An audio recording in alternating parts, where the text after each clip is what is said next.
Welcome to another episode here at the Masculine Health Solutions Podcast. And today, what I want to discuss is whether flaccid length matters. Does it ultimately matter? I don't know. Let's find out.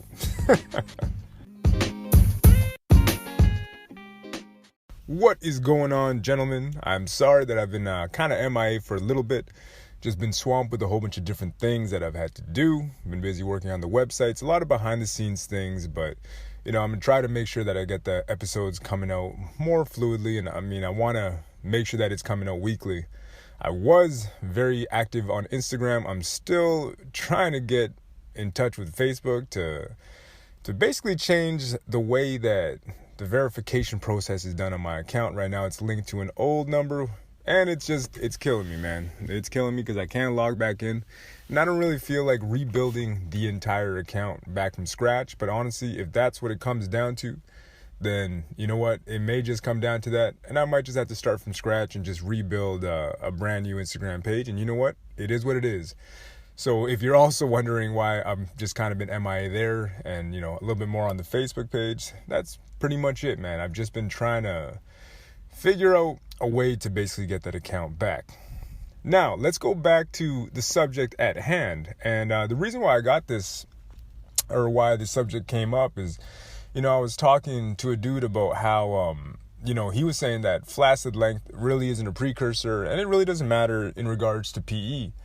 To which I said, I kind of feel that it is, because in my journey or in my experience, I felt that, I started making flaccid gains. And, that started to basically, it was almost, I don't want to say it was a precursor, but it was a sign that I was doing things correctly, and I would say in my case, it had a positive direct impact on my length gains that were to come, right? And this was back in the beginning of my journey, right? Where I was doing my manual stretches, jelqing, nothing hardcore like pumping or hanging, right? And, I just basically, I do believe that when you start to see good flaccid length gains or even girth gains, that's a positive indicator that you're moving in the right direction, that whatever you're doing is working. Now, it may not be affecting your BPEL, right? Your bone pressed rectal length, or, your erect girth, right? And though it might not be at the time, it's a sign of good things to come. Another good indicator for myself was in my journey, even though I know most people are thinking about length, but a positive impact or a positive, feedback, positive response from the girth exercise that I was doing was from pumping. And I would see that, my flaccid girth has definitely gone up, right? And coincidentally, so did my erect girth, right? And for me, I don't think that those things are separate. I think that they are connected. And I think sometimes we'll see certain flaccid gains prior to the erect gains, right? It's almost like sometimes it just has to develop itself in that way.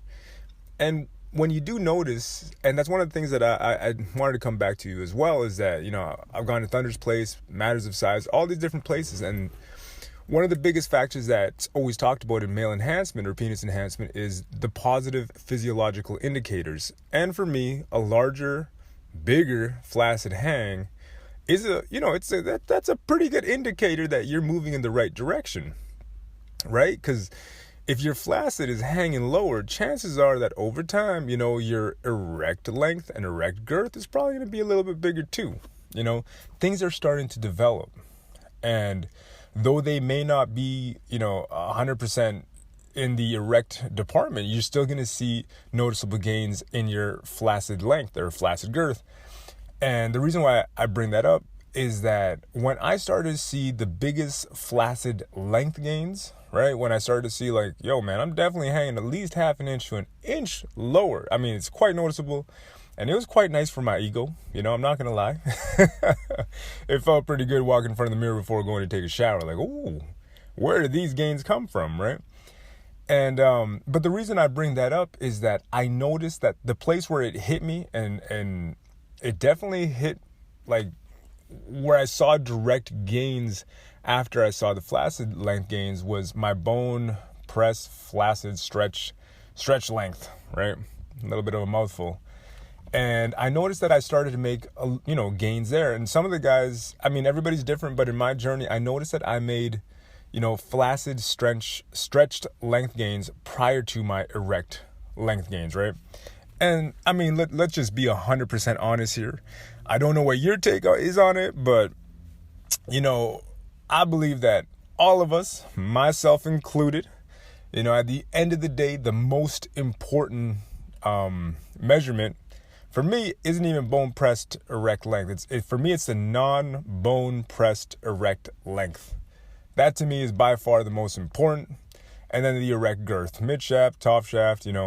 I do measure all the different spots nowadays, but mid shaft I think is probably one of the most important. And depending on what kind of penis you have, some guys have that bat shape, some guys are more like the tree shape. Everybody's shaped differently, right? But I do believe that is the most important, most sought out, measurement that we're all looking to increase. Because at the end of the day, everything else is just fluff. Like, sure, your flaccid length gain went up by 2 inches. If your erect length, non-bone pressed, has not gone up, for me, it really doesn't mean a whole lot, right? And I'm in that boat, man, 100%. Like, I'm out here trying to get as much non-bone pressed erect length as possible. And obviously as much erect girth as possible. Because at the end of the day, when you're making sweet, sweet love, that's the most important thing, man. Like, you're not going to be like, hold on, honey, let me pull back on my pubic mound so I can make my penis appear longer. That's right. That's that bone press erect length you're going to get. I mean, the best way to go about, getting as close to your bone pressed erect length as possible is by losing weight, right? The more weight you lose, the more you'll get rid of that, fat tissue right there on your fat pad or your pubic mound, right? And that's the best way to go about it. My goal right now is I want to lose as much weight as possible so I can see the vascularity from my lower abs, which basically means if you're seeing the vascularity in your lower abs, you're around 8%, 7%, and you're pretty freaking shredded. And that fat pad is going to be reduced. Right. And for me, I'm just trying to get to that single digit body fat right now. And I'm just trying to lose as much weight as possible. It's kind of one of those things that I always do in the summer, do carb cycling, and I just want to get down to, I was aiming for 205 this year. I want to get to 197, just be absolutely shredded. And one of the great things that I get out of that, and, I can get 2 birds stoned at once by not only getting shredded, but also losing as much fat around that, fat pad or that pubic mound.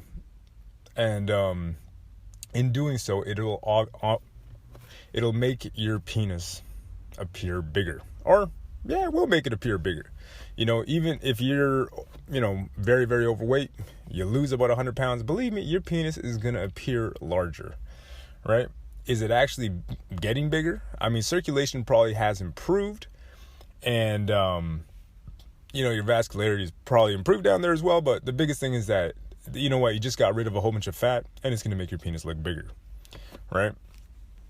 So now going back to, the flaccid length gains and is flaccid length important? I do believe it is, but I do not believe it is the end all or be all of male enhancement, penis enhancement, penis enlargement.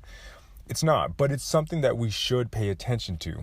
Because I believe that it is a precursor for good things to come or good things that are already in development, right? And if you see, a positive, you see a 1/2 inch gain or even, let's say, a 1/4 inch, like gains are still gains, man. And if you're moving the dial in the right direction, things are only going to get better from there. So I would highly recommend that, you don't just overlook the flaccid length gains. If they're happening and they're positive, then that's a fantastic thing, right? And then if you're just looking for flaccid length gains, just know you got to do the rest of the workouts and just try to maintain as big a flaccid as possible, right? So the last episode I did, I talked about how to get basically a bigger flaccid hang throughout the day. And I was kind of thinking, since we're already on the subject, and I do think that flaccid length gains are important to a degree. I do not believe them to be the be-all, end-all, but they are important. It's a great positive physiological indicator. It's a great thing to pay attention to. And like I said before, if it's getting longer in any one of the measurements, it's a good thing. It's a good sign, right? I'm not a doctor. I'm not somebody you should be looking for, if you're looking for medical advice, but it's one of those things in PE that I think that, it is important to pay attention to. And I do not find it to be irrelevant, not at all. If you're starting to make good flaccid length gains, chances are you may be making some good stretch length gains as well, right? Like I mentioned before.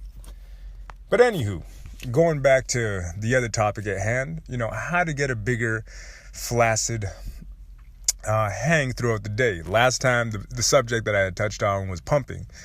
And as you guys know, I'm a big fan of pumping. And due to the fact that, it's just been a crazy, crazy summer for me, now with COVID restrictions that have just kind of pretty much been, it's pretty much unrestricted everywhere we go now here in Canada anyway. So things, at work have basically gone up like 10,000%, and I've been working, crazy hours as well. And because of this, I haven't been able to really stick to my training regimen as much as I would like to. I haven't been able to use my extender just simply due to the fact that, the heat is awful. And I've been wearing shorts to work. And I do not want people to be like, hey, man, what's that thing hanging from your leg? That would be a bad thing to happen. I tried it one day and I didn't like, I was like, yo, man, I'm it's a decent device, but it's not the gel to gain extender, man. I'm not rocking that just yet, right? But the thing is, I did not want to risk it, so I did not. I said, nah, you know what? I'm gonna take off my VLC tugger for now. I'm gonna put that to the side. I'm also not gonna hang for now because I just can't. I did not have the time required for it. So I just decided to go back to pumping. And like I said in the episode before, man, the pumping has been awesome. Flaccid length gain is definitely up. Flaccid girth gains have gone up as well. And overall girth. I'm trying to pump just a quick session in the morning, get a bite to eat, get out of here, go to work. And then trying to do as much as I can at night as well, right? I'm just trying to fit into my schedule, and the thing is, it's not as rigorous as hanging. Hanging, I think you do need a little bit more time. You gotta make sure that you have, a block of time that's solely dedicated to it in your day. And right now with the kids out for summer and all that, it's just been extremely difficult. So I've kind of just gone to pumping where it's, I just boom, slap it on, slap it off, just go on about my business, right? So that's kind of where I'm at for myself. So yeah, that's basically the update on how my program kind of went off the rails for a little bit. But like I was talking with Daniel from @Gel2Gain, and it's one of those things that during the summer sometimes it can be a little bit difficult to kind of just follow through with your regimen, right? So for now it's a little bit on hold, but I do hope to go into full hanging and focusing more on that come September, when things go a little bit back to to their normal programming, and when hopefully my business kind of goes back to finding a little bit more of a balanced approach to things versus everybody do 18 hours of overtime. Right? So it is what it is for now.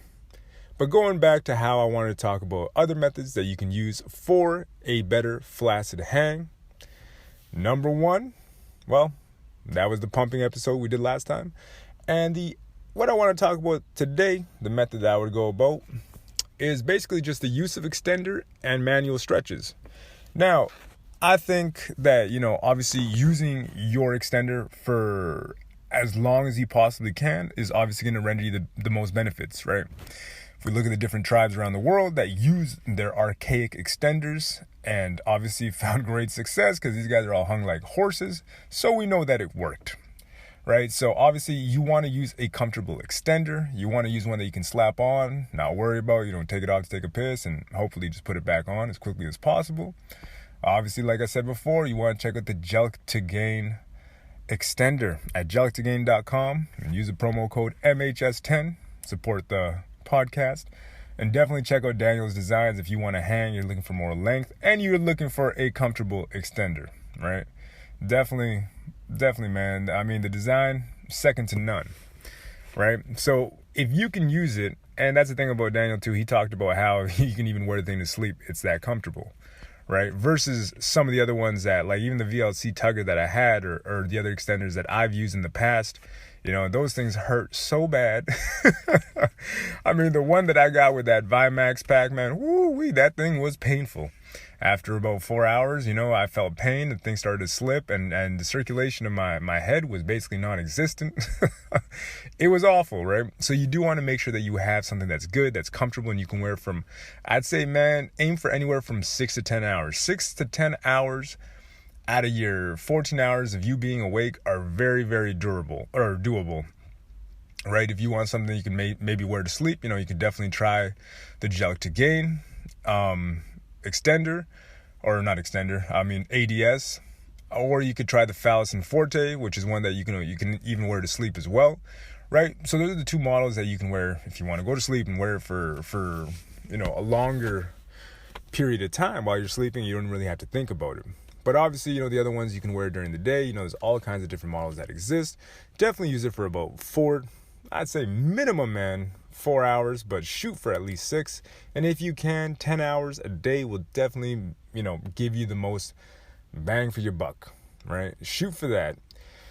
Now, the second part to getting a bigger flaccid hang, while using extenders, because, if you're using your extender, obviously your penis is going to be stretched.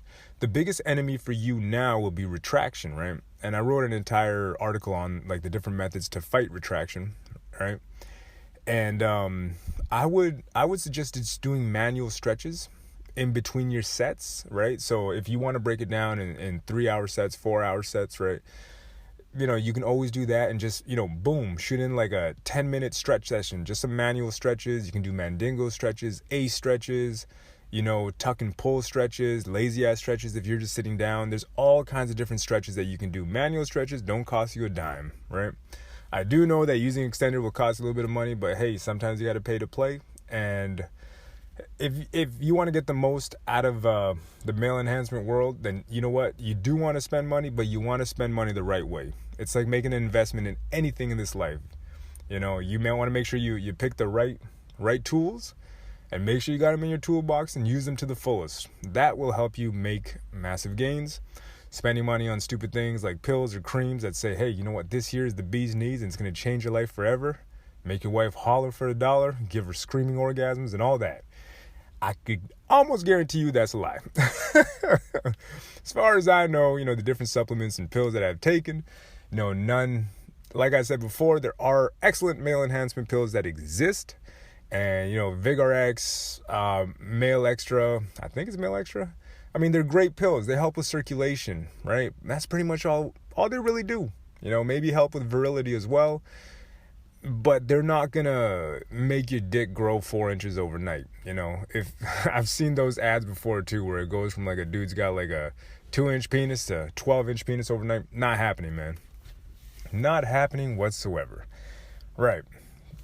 You want to make sure that you have the right tools in your toolbox. Or, the other way that you could view it as well, if you go to the gym, you want to make sure you got the right gym equipment, right? This here is like training any other part of the body, right? If I want to train my biceps, I want to make sure that, I got some dumbbells, some barbells, maybe I got myself a pull-up rack. And unlike training at the gym, a lot of the stuff that's going to happen, the healing is going to be passive, right? So that's where the extenders come in, right? And if you pair that with a good PE exercise, let's say you do a 45-minute session exercise, whatever it might be, slap on your extender and wear your extender throughout the whole day.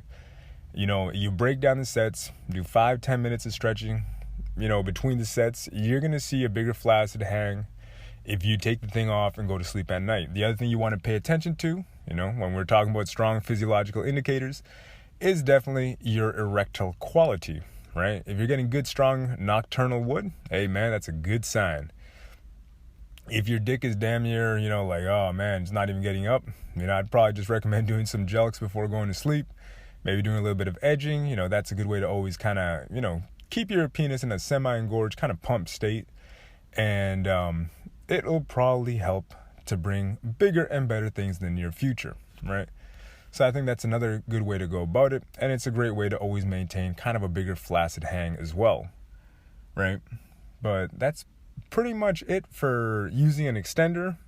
Obviously, if you want to get the most out of it, if you want to make the most length gains, I would definitely recommend, I would definitely recommend pairing hanging and extending. I think that's the most powerful method to get a longer dick.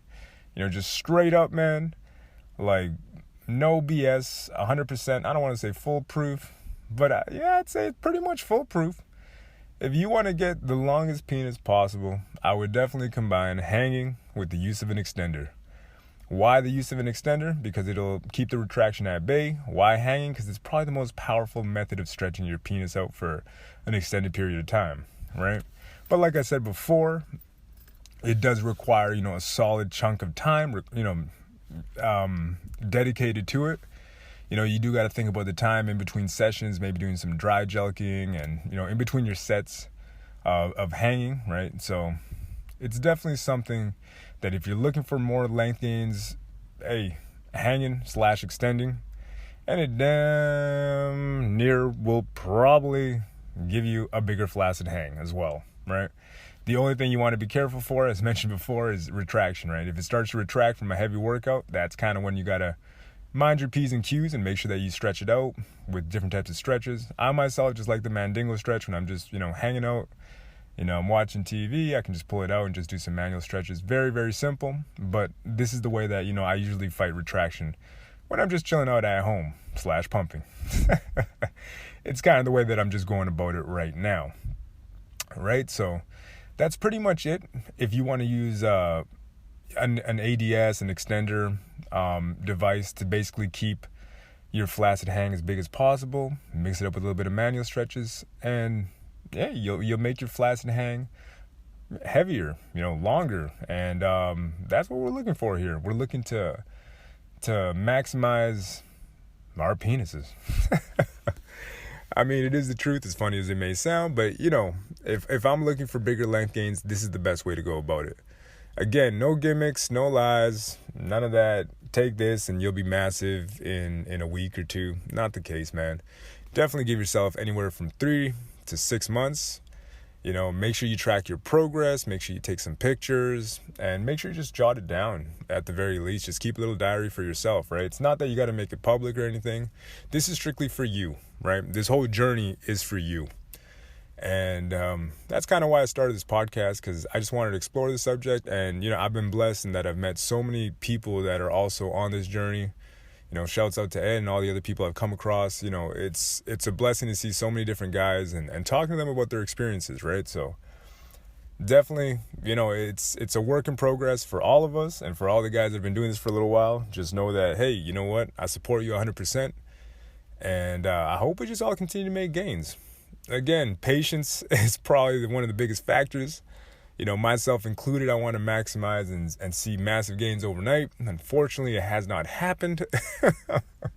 Even though I've spent the $500 on the pills, but it did nothing for me, man. So definitely just, just stay on the path, stay on the right path. Don't fall off the wagon.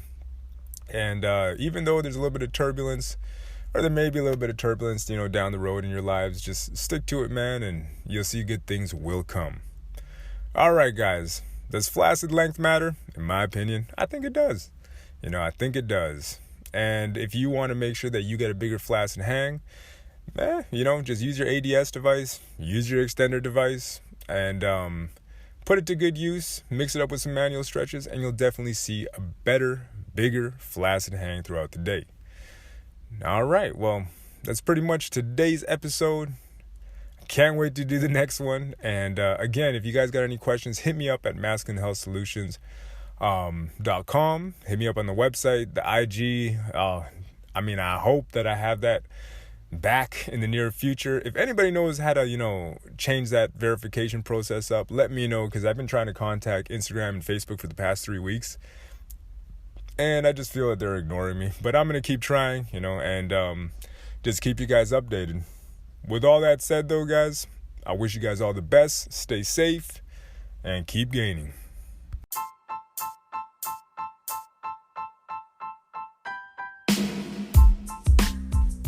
All right, guys. Thanks again for tuning in. And I hope to keep you guys posted and all the different things coming on with masculinehealthsolutions.com. I know I've got all you guys signed up for the email list. I will be setting some stuff up in the near future. Like I said before, there's a lot of craziness going on behind the scenes. And again, just stay tuned. Log into the website and see all the new articles that I got coming up for you guys. All right, stay safe until the next one.